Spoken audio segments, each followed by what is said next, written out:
In this video, we're going to talk about the steady state functionality in LinkTools and continue talking a little bit about applying V corrections using that functionality.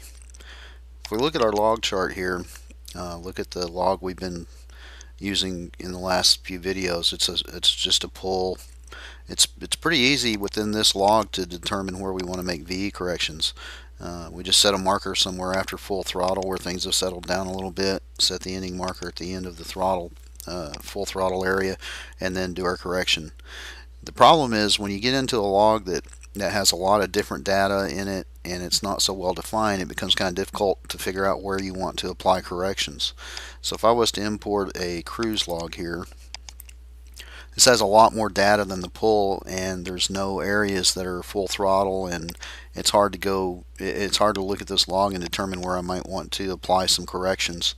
As you can see, RPM's varying a lot down here, throttle's varying a lot, so on and so forth. So it's kind of hard to determine where we want to make some corrections. LinkTools has some functionality in it called steady state, which will help us identify areas in the log without having to go through and find them manually.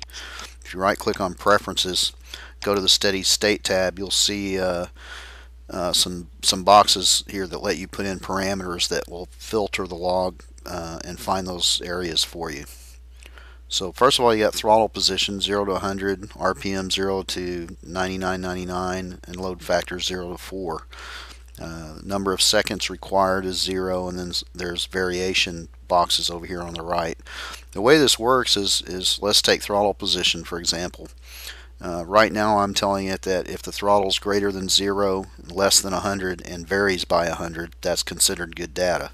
So that applying that same logic to these other three values or other two values here, and then the seconds being 0, you probably realize that this means that it's going to consider the entire log to be good data because I'm not really filtering anything here. So if I go up here and say show steady state areas in the log, you can see that it highlighted this outlined the entire log. So that's not very useful. So what we want to do is set some values in here that make sense. So let's go to the throttle and we'll make that 10 for RPM. Let's say 2500 to 3000, and we'll say we want a window of 3 seconds.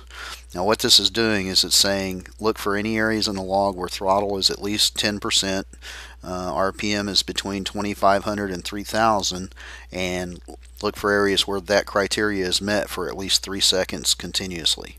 So if I do that, it's going to go recalculate steady state areas, and now you can see it's found specific locations in the log that meet that criteria, and those areas are highlighted by two vertical lines here connected at the top. So if we zoom in just on, let's say, this little group in the middle here, we'll set markers. I'll set an ending marker out here after this steady state area and one beginning just before this one, and then zoom that area. Now you can see these steady state areas that it found. And again, these three areas are selected by this criteria: throttle greater than 10, RPM between 2500 and 3000 for at least 3 seconds.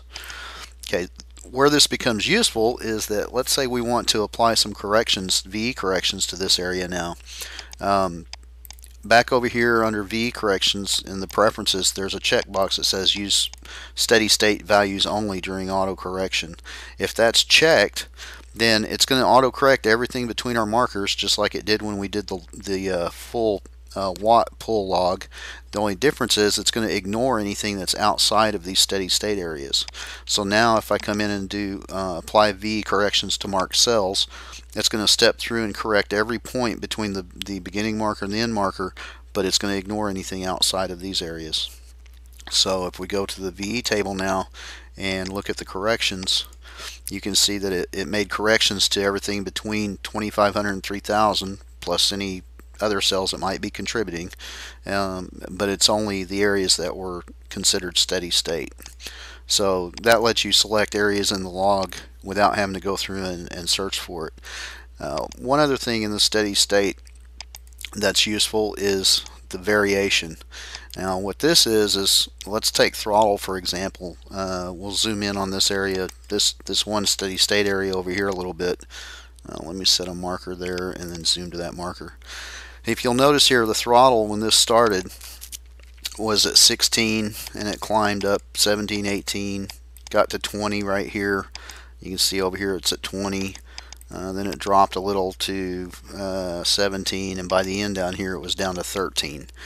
Let's say I wanted to narrow that down a little bit. My throttle's still between 10 and 100, but I don't want it to vary as much.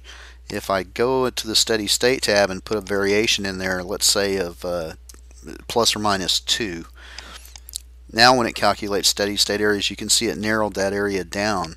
It's because it's not letting the throttle vary more than plus or minus 2% over that range.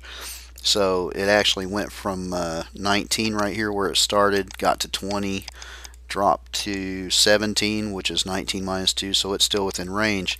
As soon as it dropped to 16 over here, though, it's outside of that range, so it's no longer considered steady state data. So by using the variation, you can narrow in on the range that you've selected.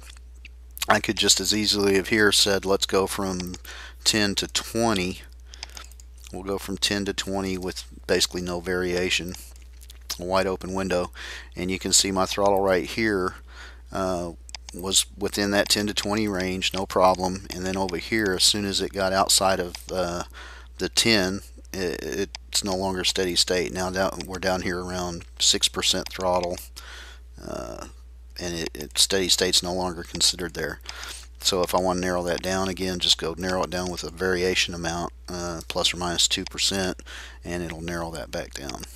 So steady state's a very powerful tool. It lets you find locations in a log very easily that meet different criteria. Let's say I want to find just specific RPM points. I don't care about throttle. I change these back to 0 to 100. And let's say I just want areas that are, let's say 3,000 RPM to 3,500 RPM.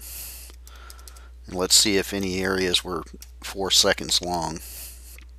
And you can see it found 3 areas here where I was in that RPM range for at least 4 seconds. So if we zoom in on this area right here, there's an area where the RPM stayed very steady between 3,000 and 3,500 RPM. Now throttle was varying a lot, but I didn't set that as one of my criteria, so I was only searching for RPM. So it gives you a lot of ways to filter data out, and then when you do your VE corrections, you can choose only that data that it considers steady state. And there's other uses for it too, and we'll get into some more of that in future videos.